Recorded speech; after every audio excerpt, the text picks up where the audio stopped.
Ya, kita akan langsung melanjutkan perbincangan dengan Pak Edwin. Pak Edwin tadi sudah disebutkan ada beberapa daerah misalnya Ya, Banten, kemudian Jawa Barat yang berpotensi terdampak dari fenomena La Nina berupa angin kencang dan juga banjir. Nah, fenomena ini akan berlangsung berapa lama, Pak Edwin? ya kalau kita lihat sebenarnya arah angin kan masih dari tenggara ke selatan. Jadi arah angin ini bukan arah angin musim hujan. Jadi kita masih dalam periode peralihan. Nah ini yang kita perhatikan. Jadi nanti angin akan beralih dari arah timur laut atau timur. Dan ini maka daerah-daerah yang kemungkinan menjadi puting beliung itu berpindah dari daerah Bekasi menjadi daerah sebelah barat Jakarta. Dan kemudian kalau kita lihat dari data terakhir pantauan radar pagi hari ini, kita perhatikan bahwa ini data ini bisa diambil oleh masyarakat menurut data radarnya. Jadi sebenarnya sekarang tuh ya tadi seperti saya bilang bahwa daerah Selat Sunda dan sebagainya masih aktif. Ini Pulau Dan Jawa, ini, Pak Edwin? Ya, Ini Pulau Jawa? ini Pulau Jawa yang Oke. itu Jakarta tengahnya dan yang banyak awan itu adalah di daerah Selat Sunda. Banyak awannya yang biru-biru itu ya? Yang biru-biru itu ya betul. Oke. Jadi ini adalah masih aktif dan kita perhatikan bahwa ini daerah yang sekitar Banten dan sebagainya masih aktif. Dan Ini real time hari ini ya? real time jam ini Pak, Jam ini. dan 20 menit ke depan. Jadi ini sangat baik sekali, ada informasi data radar. Jadi kalau orang ingin mudik besok untuk liburan panjang, Liburan panjang, betul. Ya. bisa dipakai. Jadi ini bisa dipasang di PC ataupun di di handphone. Oke. Jadi silakan diunduh aja. Ini nama softwarenya ada Rain Viewer. Oke. Rain Viewer.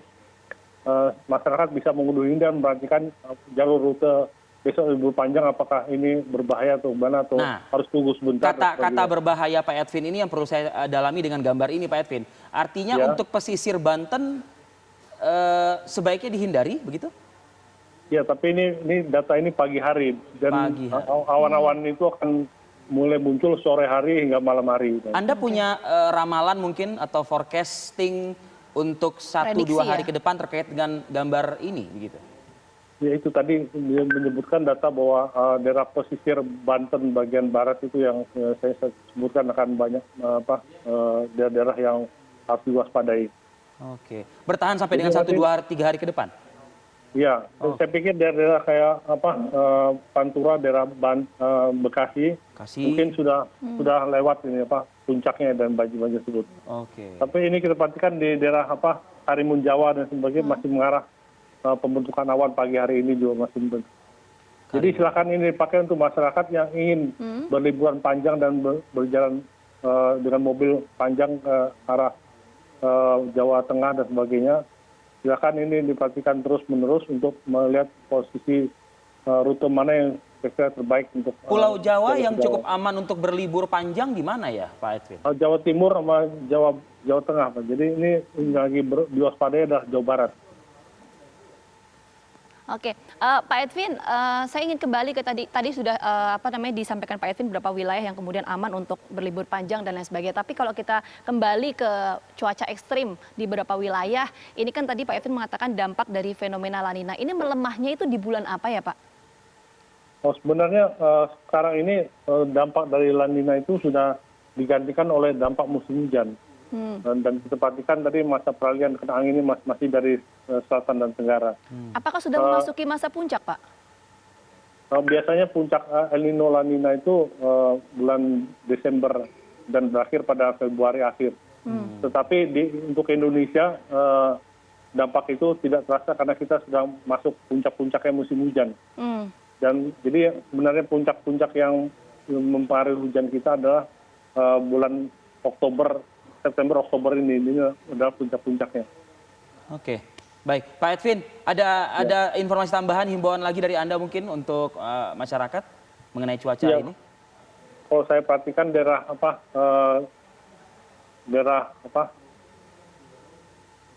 yang perlu diwaspadai untuk jalur berwisata atau mudik. Jadi ini daerah-daerah yang bisa kita pantau. Saat ini juga bisa kita pantau pakai situasi terkini radar itu. Oke. Dengan software tadi Rain Viewer, jadi bisa dipantau sebelum perjalanan apakah kita harus berhenti dulu atau melanjutkan perjalanan. Atau bertahan diri di rumah lah ya di tengah pandemi juga begitu ya soalnya. Nah, yang perumahan-perumahan yang terutama di jalur-jalur daerah aliran sungai harus diwaspadain.